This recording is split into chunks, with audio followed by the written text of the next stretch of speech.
Welcome back to another episode of the Downsizing Roadmap Podcast with your hosts, Jody Roscoe and Heather Fisher. We're talking about all things downsizing, from our own experiences with clients to guest experts. Let's make downsizing easier, one conversation at a time.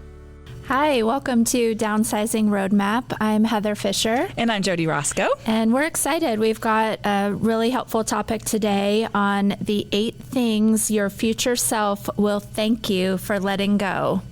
Yeah, I think these are really great ones. Make sure you stick with us till the end because there's some things you may not think about. But I think that there's some just really easy ways to simplify our life, whether you're downsizing or not, honestly. Just easy ways to simplify our life that we can do, and it will just take so much weight off of us. Yeah, I'm in the throes of this as we prepare for a move, and more than I would like to admit, is just going to donation or, other places other than being packed for, our next house. And it just keeps triggering in my mind, like, I haven't needed this for all of these years that I've had it. What would, that weight have been lifted if I had done this sooner? So yeah, definitely there's so many easy things to get rid of if you just do it. Yeah, if you're looking for donation places, if you're going to work on this, if you're looking for donation places, check out our website, downsizingroadmap.com. We have some great places to donate. Absolutely. And I think it makes it easier when you donate it to somebody who's really going to put it to good use. And so there are so many people with giant hearts out there that are doing great things in our communities. And so if you're in our community, like I said, check out ours. If you're not, I'm sure that you can easily find places in your community that are doing wonderful things. And it's easier, I think, to let it go if you know it's going to somewhere good. And we've spent the money on it already. Like, let that go. It's happened. It's over. You got whatever use out of it you were going to get out of it. And if you haven't touched it, if it's dusty, it's time for it to go. Yeah, I'm definitely, as I go through our stuff, I'm definitely running that gamut of emotion that we talk about. There's the doubt, there's the questioning, should I keep it, whatever, but I'm finding myself more and more being confident in landing on, I don't need this, and getting rid of it. And the emotion that sticks after the day is done is, oh, that feels good. Yeah. I'm glad that I did that. Yes, absolutely. So yeah, we can talk about these 8 things and hopefully get some more people to that feeling of less overwhelm and relief. Yeah, and that, like I said, is, if you're making a move, do that, because I ended up moving a bunch of stuff. I've told this story before, but I ran out of time doing it because we found a house that when we weren't looking, that's when we find the house. And so we're always advocating for you guys to just get on it, and you don't know what's going to happen next, right? You don't know if it might be sooner than you think, but it would have been great if I didn't spend a bunch of money and time moving things that I didn't need to move. Yes, and that's my hope, is to not do that. Yeah, you watched me do it. We've and many clients as well. We've had the longer time frame, with this plan in motion for a longer time. But, human nature, I still procrastinate. And so now we're getting up on, the deadline sooner than I thought it would come. And which is exciting. It's exciting, but I feel that pressure, but I'm just so determined to work hard, and I'll keep you all updated on how it goes. But I just don't want to move stuff into the new space just to stare at it, in the box or wonder where to put it. So trying really hard. Yeah, I can't wait. I can't wait to see it all. So it's going to be amazing. We're going to just talk a little bit about what it is, why we keep it, what's the emotional cost of keeping it, what your future self gains by letting it go, and then, some kind of a visualization prompt to let yourself reframe that decision, look at it from a different lens. Yeah, some really great questions to ask yourself. Okay, so number 1, we're going to... items you're keeping to make someone else happy. Yes. So these are the type of things like gifts you've received, Guilt is not a gift. Guilt is not a gift. Yes, our favorite line.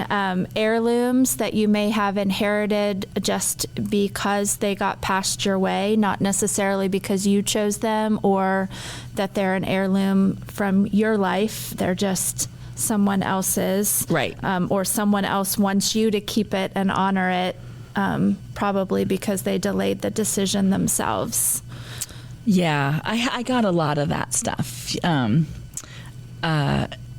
I think different people, some people are more sentimental than other people.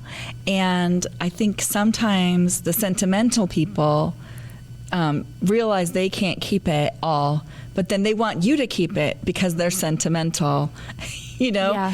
And so they have a hard time balancing that, because then when you don't want to keep it, if you're not a person who's sentimental, then they're like, ugh, you know, like that's just a horrible thing that you're doing. And so tons of guilt comes with that thought process. Yes. And what we're trying to do in this segment is to have you, you know, have a house that where everything has a purpose, where everything brings joy or reflects who you are or who you're becoming, because we talk a lot about that in our mindset, not who you've been. We can keep some reminders of where we've been and who we've been. I think that's important legacy, but we also have to always be looking forward to who are we becoming and what is that person, and that can help us let go of a lot of things.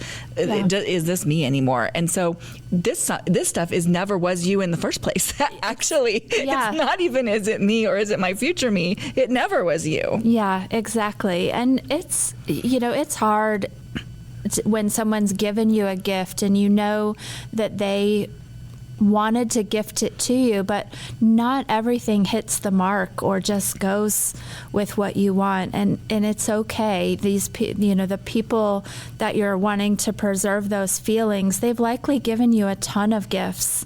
You don't have to keep everything. You don't have to have that be a representation back of how much you care for them by keeping it or putting it out. Certainly, if there are things that you're only pulling out when they're coming to visit and you're not even keeping out all the time out of, you know, appreciating that gift, those are the things to just let go, guilt-free. Because think about the emotions that come behind that, right? So you are so worried if they come over that they aren't going to see whatever that thing is that, you know, you're so worried about it. And the worry is not worth that. Your relationship is based on the joy of that time spent together and, you know, the family activities or the social activities with your friends. It's not based on, you know, whether you see something. I mean, I always imagine, I can't imagine going into someone's house that I'm friends with and searching for a gift I gave. And so I can hear y'all out there going, my mom is looking for that thing. And I hear you, because I feel like my mom was sometimes looking for that thing, and where is it? And, you know, what have you done with it? And sometimes I think it's a candid conversation around what that looks like, and whether you can do that in your relationship or not. You know, that's up to you. But I think sometimes you know, it's like, but I got this from you and I love it and I'm keeping that out, and this other thing I just don't have as much use for, or whatever that looks like. You never want to hurt their feelings. It's not about that. But those are some tough ones. But ask yourself, is this keeping your vision of your space not being able to be what it is, like what you want it to be? I'm not using the right words for that, but like, is it stopping your space from being what you want it to because it's full of everybody else's things that they want you to have? Like, is it this, or my notes say, is it leaving room for your own style and your own needs? Yes. Or is it just like all filled with everybody else's stuff? Or is it down in the basement where nobody's enjoying it, or in the attic, or in storage, or shoved somewhere in the back of a closet where nobody's even actually enjoying it? That's not honoring it anyway. Right? So one question you can ask yourself about these items that you might be hesitant is, would you still keep this if no one else ever knew that you gave it away? I highlighted that in my notes. I think that's such a valuable question. Right. Because while you're trying to honor everybody else's memories and all of that, make sure you're honoring yourself. And would it take up space if you in your life, if you could give it away and no one knew? Yeah. And I think that I have some things like that at my house now that I need to work on, honestly. Yeah. We probably all do. But if it's an overload, definitely address that category. Yeah. Okay, number 2 is clothes that represent a past version of you. So things that we can let go. Clothes that represent a past version of you. So why do we keep them? Aspirational sizing. I'm going to fit into that again. Here's what I'm going to say. If you lose a bunch of weight, you are going to want new clothes. You are not going to want your 10-year-old jeans that used to fit you and now, they don't. You're going to be like, I am going to go get myself something amazing because I feel amazing about myself. Yeah. I was thinking about this category as we were getting ready for today, and I think that I fight giving away clothes because I hate the question in my own head of what am I going to wear to what, fill in the blank, whatever the event is or my daily things. I hate thinking about what to wear. I'm not a fashion driven person. I hate thinking about if I have the right thing. So I think I hide behind having more in my closet than I need because I think that will take that question away. Yeah, I have plenty in here to wear. There'll be something in there, but if I'm honest with myself, no matter how much is hanging on the hangers, I'm only gravitating to that 20%. Back to our earlier episode on the 80-20 rule. I definitely live in that, and the other stuff, I buy it, I don't wear it, I donate. It's like a cycle of hoping that I'll enjoy that process more of deciding what to wear. I did start doing that where we turn the hangers around, and it's probably been 4 or 5 months since I've done a clean out of my closet and then turned those hangers around. And there are definitely hangers that are still turned around, and if you use that system, so you clean out your closet, you put all the hangers in backwards. When you take something out to wear, you turn the hanger around when you put it back, from the laundry. So after, a certain time period, 5-6 months, you can see everything that still has a backwards hanger you have not been wearing. The trick is now that I've done it, the trick is I look at it and I'm like, but that's still a good piece of whatever. Yes. Like your brain still does the things, and you have to just trust the system of it might be great and it's going to be great on someone else, but for whatever reason, you don't pick it. And even when you see that backwards hanger, even when I see it, I'm not picking it. Yeah. And so there's some reason, which isn't that it's not, still good. Yeah. But I'm not picking it. And so I need to just trust that system. Everything that's in the backwards hangers goes away. I'm not going to miss it, you guys. I won't even remember it was there after, a month or 2 because I wasn't wearing it at all. Yeah. Yeah, I think that's such a good way to be honest with yourself, because it just turns it away from emotion of whether or not you like something enough to wear it. It's just a proven fact you didn't. Right. And then trust the system and don't question it. Yeah. Because once you start to get the thought process of how you own it, and that means you need to keep it, and all of the mental stuff that, well, gosh, I hardly ever wore it and I spent this much money on it, or all the stuff that starts going through your head for whatever reason, just trust the system and let it be. Yeah, absolutely. So what the cost of that, they might be aspirational size, and it might be career clothes where you're, done with that career and you don't really do that anymore. It could be nostalgia on some of it, but I don't think, maybe some people keep a lot of clothes for nostalgia, but I think those are probably fewer. I think it's probably more you grew into a different size, or your style changed, or your lifestyle changed, and so you have different things. So you can be stuck in the past if you kind of just are continually looking at that doesn't really reflect who you are today. And you can just feel guilty about it, like we just talked about. So if you let those things go, then you can kind of, again, you get dreamy about what that future looks like and what are you going to be doing and what kind of clothes would you be wearing there. So if your closet, the prompt of the question you were going to ask yourself is, if your closet could only reflect your future, what stays? Yeah. Great question. Yeah. So go get in the closet, guys. Yes. On Turn my those list. hangers around. Trust the process. Yes. Okay, number 3, boxes of unsorted memorabilia. I think we keep a lot of that because it is a category that accumulates over time. You don't go out and purchase it all at once or have it. It just is your life accumulating. And in the moment that you don't put it in the trash or a donation pile, it's important to you in that moment. And then we never... It doesn't work so well with the one in, one out rule because they all had importance that moment you put it in, and then suddenly you have thousands of trinkets or things, postcards from vacations, souvenirs, all of that little mementos of your life.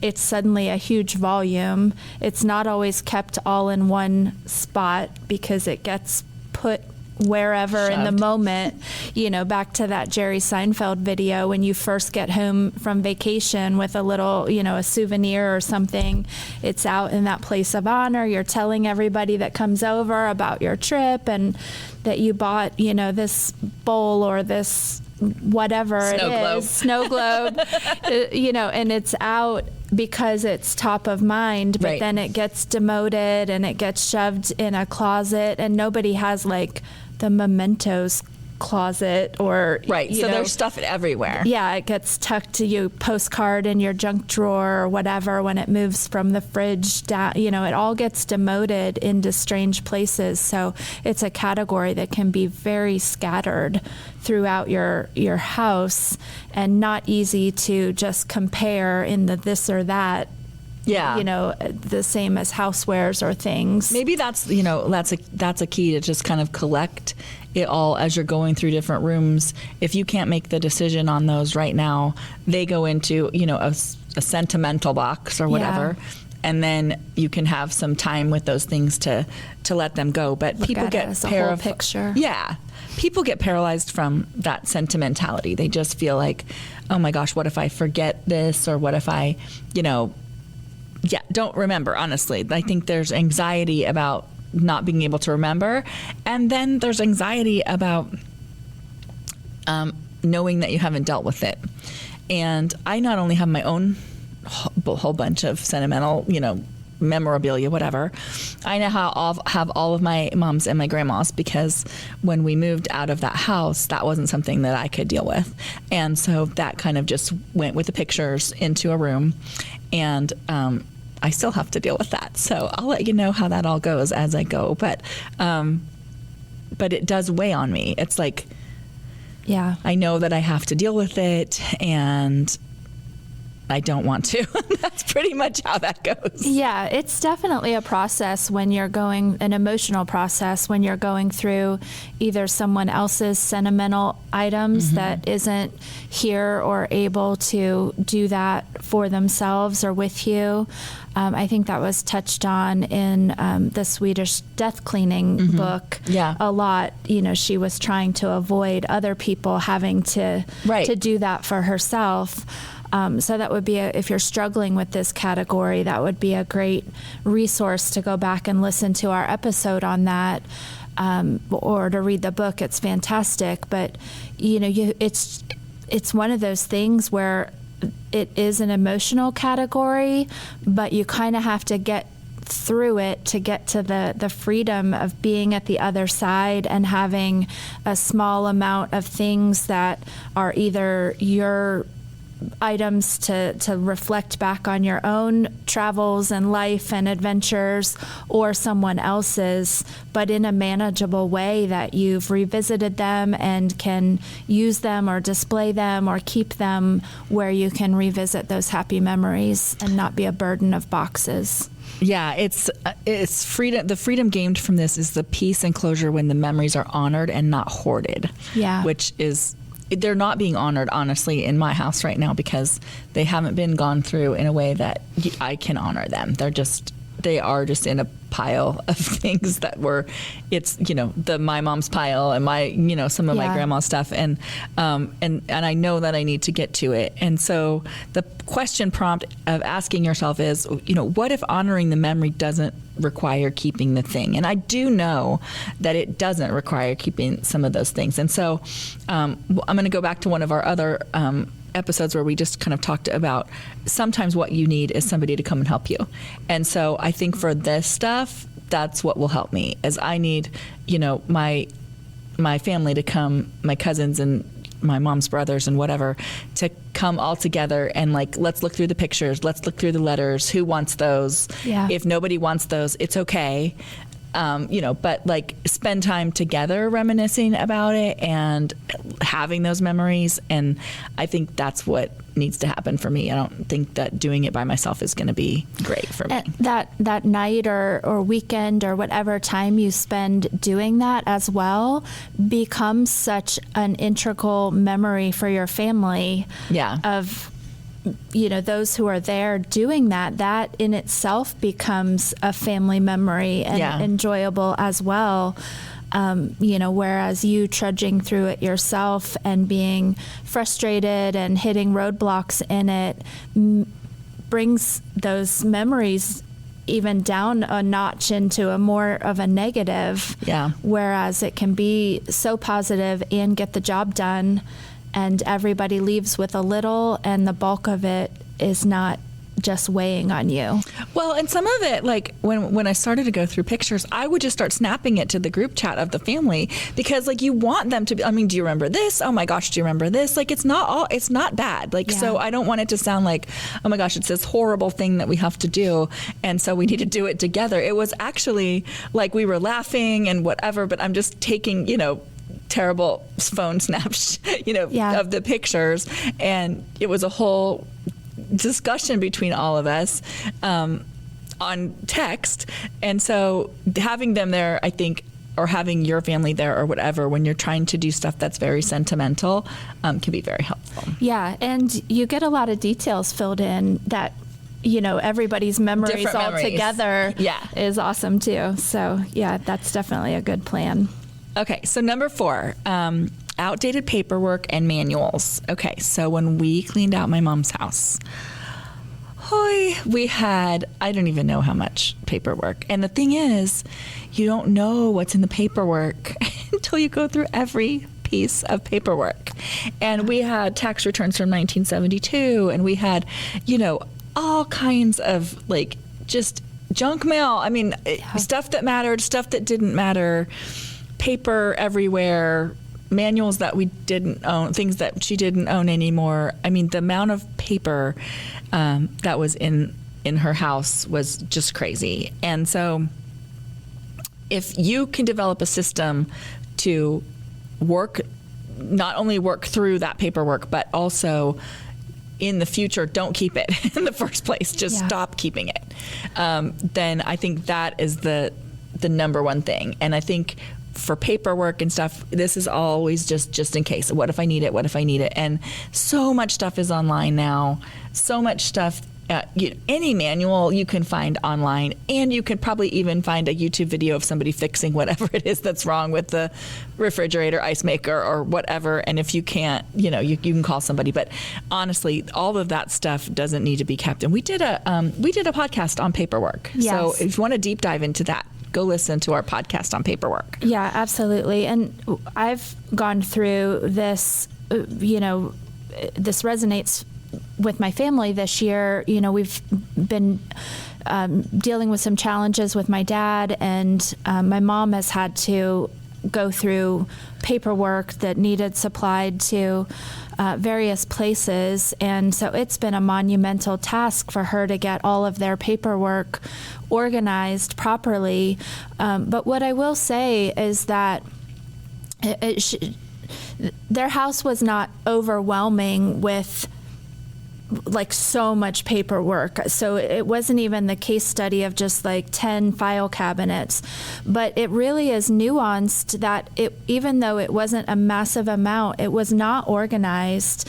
And the peace of mind now that she's gone through it, I mean, it was challenging, and, she would send me photos of, it all spread out on the space. And now, she was so proud to show me how organized it is. But what we've gained as a family is that, she struggled a bit because some of the information was likely just in my dad's knowledge base that he wasn't able to share with her. And so she had to go find. And in her doing that, as much as myself and my siblings wanted to be helpful, you can't really not trust isn't the right word, but you can't really have someone else help you unless you've done the organization, right? Because they don't know what to look for or how.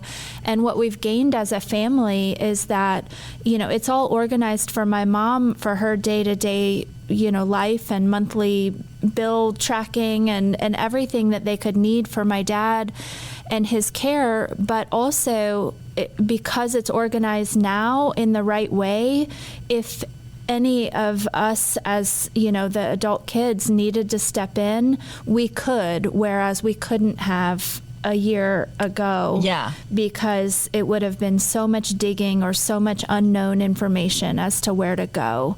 So even if you don't have a ton, that organization as to where your accounts are, where, who to call for different things, who has the information and where to find it, that's the key. Yes. Not just getting rid of stacks of paperwork. Well, yeah. And yes, absolutely. Organizing it is the key. But once you've organized it, you can get rid of the stacks of paperwork. Absolutely. And you can just keep the most recent, bill or, or bank statement or 401k statement or, whatever that is. And you just keep that in a working binder that, or a working system, file cabinet, whatever that is, that then the rest of it can go because you have the most recent one. That's all you need, and somebody can take it from where they need to have it. So file cabinets just end up getting full and then never looked at again, honestly. Hardly ever. So confession, I did go through my paperwork in our own house, and I had tax returns back to 2001. So lots of cities have shred days, or you can take that, stuff to be shredded. And we actually had so much when we moved that we had to call the shredding company, and they came and got all the boxes for us because that's how much we had. But gosh, that felt great to let that go too. Absolutely. Yeah. So the prompt for that is this truly relevant for your life anymore, or are you just keeping it because you're afraid? You're just afraid you might need it. So, and then the answer is once you organize it, you will know. Yeah. So that's you. If you are looking at it, you're like, I don't have any idea. That's because you don't have a system to have it organized. Yeah, absolutely. And some file folders and a box it's very simple. Yes. If you dive in and do it. Yep. Okay, number 5, hobby supplies for your projects you no longer have. We did a whole podcast on hobby stuff too. Yeah. So go listen to that one. If this one is your problem, go listen to that one. But deep dive into hobbies. I think we keep it mostly because we feel guilty that we didn't do the hobby. Like we spent money on it. We thought we were going to, we didn't do it, or we did it for a while and we let it go and we don't want to really pick it up anymore. And so we invested some time in it. And I think really this one is totally guilt. Yeah, I think even if you did invest in it as a passion, if it's no longer that phase in life, as hard as it is, just facing that and making space for your next passion is okay. Yeah, we find likely if you are a hobby kind of a person, you have picked up something else. Like it's not crafty people usually just move on to the next crafty thing that catches their eye and they're super excited about. Yeah. And so sporty people move on to the next right. Sport, and same thing. I had all kinds of scrapbooking stuff that I never ended up doing anything with, and I ended up giving that to somebody who loved it because they were scrapbooking and they loved it. And that I thought I would. I did a little. It wasn't my thing, but that's okay. Yeah. Yeah. So again, does this bring energy or obligation to you? So that's the question. Give yourself that permission to evolve and give yourself space for new interests and for growing and what that future self is going to look like. And don't keep it just because you feel like you've got to justify to yourself that you need to, pick that hobby up again, or you need to do whatever. If it really isn't fitting into that future you're envisioning for yourself, then let it go. So the question is, does this bring energy or obligation? Yeah. I love that question. Yeah. So number 6, this goes back to, the duplicates and the backups you never use. This goes back to a lot of people that just are savers for I might need it just in case. That's the category that we're talking about here. So it could be, a scarcity mindset, which we see often, and that's okay. It's just moving past that. Or the what if what I have breaks? Do I always have a backup handy? I think the problem comes when that turns into 3, 4, 5 backups, or the broken ones are the ones you're keeping for that later. Well, if I fix it, it would be good again. Yeah, so it ends up being overstuffed drawers, overstuffed cabinets, all of that, it's overstuffed garages. So when we were cleaning out Mark's mom's stuff before she moved to in with his sister, she had a walk-in closet that was just full, like there was no walking in that closet anymore. And we started pulling things out, and she loved iced tea with lemon. Lots of lemon, loved iced tea. So she had the Mr. Tea. So like instead of Mr. Coffee, it's Mr. Tea. And so when we ended up pulling stuff out of that closet, she had 3 or 4 unopened Mr. Teas. And she had one on the counter that she uses. And we're like, what is going on? And they were like, everything was wrapped in the bag it came from the store. So like from the store, it just still in the bag with the receipt, shoved in the closet. Like tons and tons of things were like that.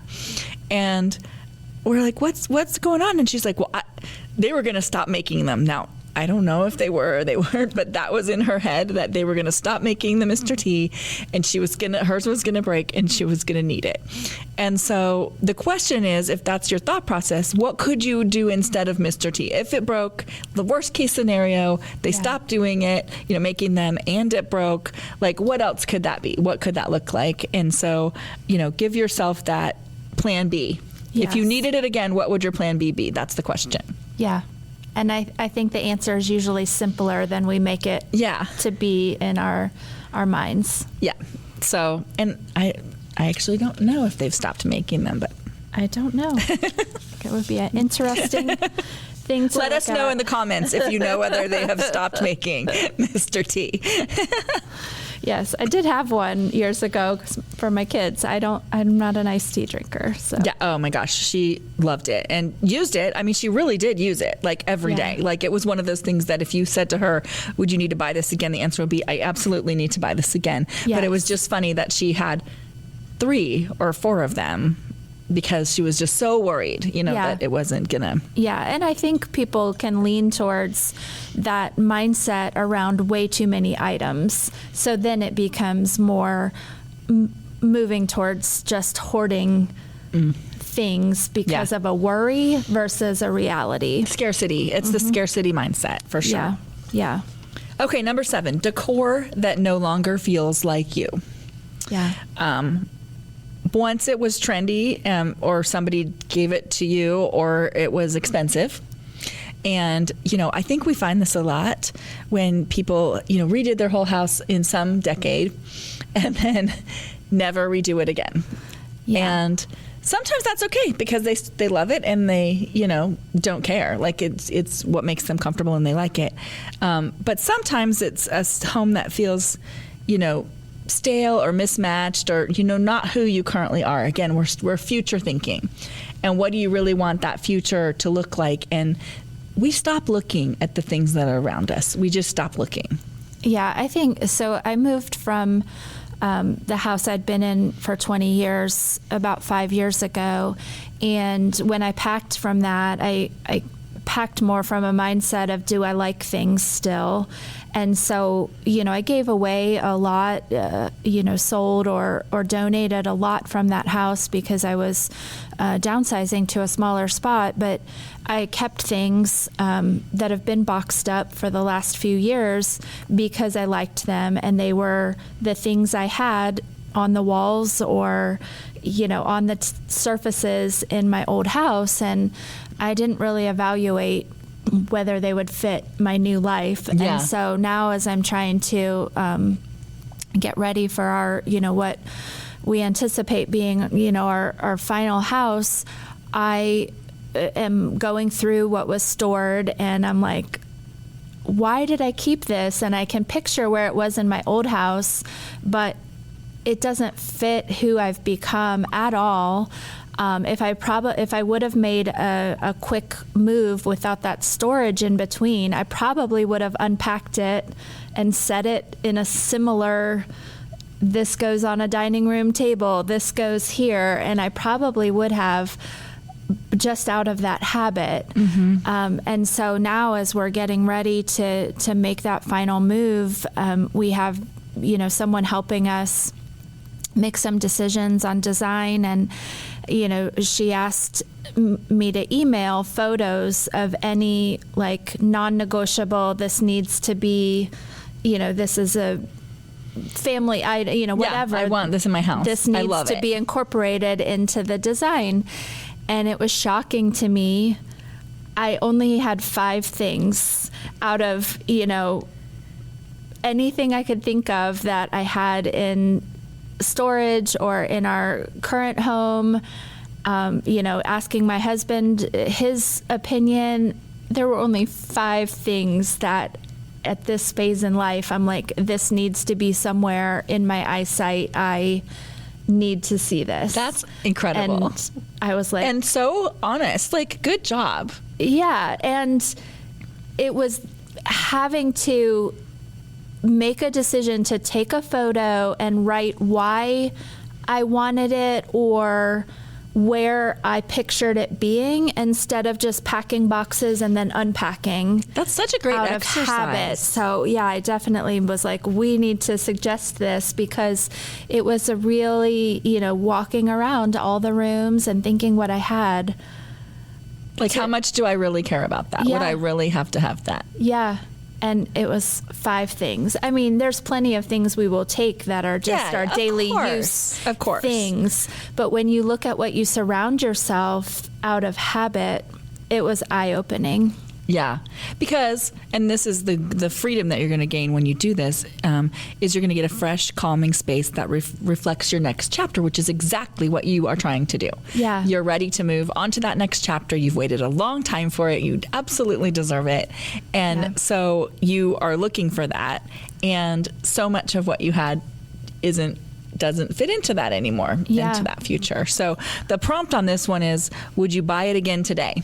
And your answer was no. I don't even need to take a picture of it and share it with my designer. I don't even know. Yeah. Yeah. So really eye-opening exercise, which I would suggest, if a move or a redesign of a space is part of getting rid of your things, don't just move it, like when we were kids and we moved it all out into the hall and it all came back in. Yeah. I wish we would have learned that when we were younger. Yeah. It doesn't need to come back in and really deliberately making those choices. Yeah. Is a great way to do it. Yeah. I love that. The last one is unmade decisions. And this could honestly be anything that you have that you're waffling around. I don't know, should we do it? Do I need to keep this? Do I not need to keep this? And a lot of times you're overanalyzing it. So you're paralyzing yourself by overanalyzing it, or you're afraid you're going to choose the wrong thing. What if I get rid of that and then, I wanted it back or whatever. And so the cost of that is that you have a lot of lingering items and a kind of mental to-do list that weighs on you and steals your attention. Yeah. And if it's in your visual space, it's also weighing on you visually. Like, it causes actual anxiety that is like scientifically proven that happens. And so if you can make those decisions about those things, you can get mental clarity over it and, ownership of your own space. Yeah. A delayed decision is still a decision. What would your future you want resolved and, off of your brain space? I love that question. A delayed decision is still a decision. Yeah. Yep. We talk about that a lot with our kids too, when they're just not doing, it's like, you're still deciding, like you're still, framing the future of your life with trying not to make that decision. Yeah. And then would the future you want that resolved, or would your future kids want it resolved? Would you want to leave that for them? So that's something else to think about, because I think a lot of those delayed decisions end up on your kids. And as the kid, I'm going to say, don't do that. So. Yeah. Right. Make the decision. Yeah. Yeah, and so by tackling these 8 categories, or whatever category it is that's weighing on you, and just getting it done, you can then face that life without that overwhelm, and you can think about, what does it feel like to wake up in a space that matches your values, not your baggage. That would be amazing. Yeah. Picture your house in the next 6 months. What does that look like? What have you let go of? Just visualize it a little bit. What do you know that has to stay? Again, it's probably not that much. Yeah. I'm keeping a little tally of how much, we're sending to donations and, whatever avenue for getting rid of stuff. And I know that we will definitely be in the 80-20 rule, and it's amazing. I would have said, I need all of this, and my husband would have said, we need all of this, and we just are trying to be brutally honest about what we want and don't want, and there's so much tucked in all the spaces of our houses. When y'all go to move, you will just be shocked at how many boxes you can fill up if you don't do this before you do it. Yes. So just remember, letting go, it really isn't about loss. It's about choosing your freedom or your future or you, honestly. It's not about loss. Letting go of stuff is not losing. Yeah. When you delay it, sometimes it can become a quick loss, but when you're starting, where you're at and just making progress, it definitely is a choice to find that freedom and that space for new adventures and new emotions and new things to enjoy. So I think we would encourage you to just pick one of these categories, one of something that's been a stumbling block, and just jump in and tackle it this week. And that freedom that you'll gain is amazing. Let us know in the comments how it goes. Yeah, absolutely. So we'll be back next time for another episode. And if you need any resources or any advice as to what category you should tackle first, you can always reach out to us through our website, www.downsizingroadmap.com. See you next time. Thanks for joining us on the Downsizing Roadmap Podcast. If you found this episode helpful, be sure to subscribe, leave us a review, and share it with someone who might need a little downsizing inspiration. Have questions or ideas for future episodes? Reach out to us on our website, www.downsizingroadmap.com. Until next time, let's keep simplifying and moving forward.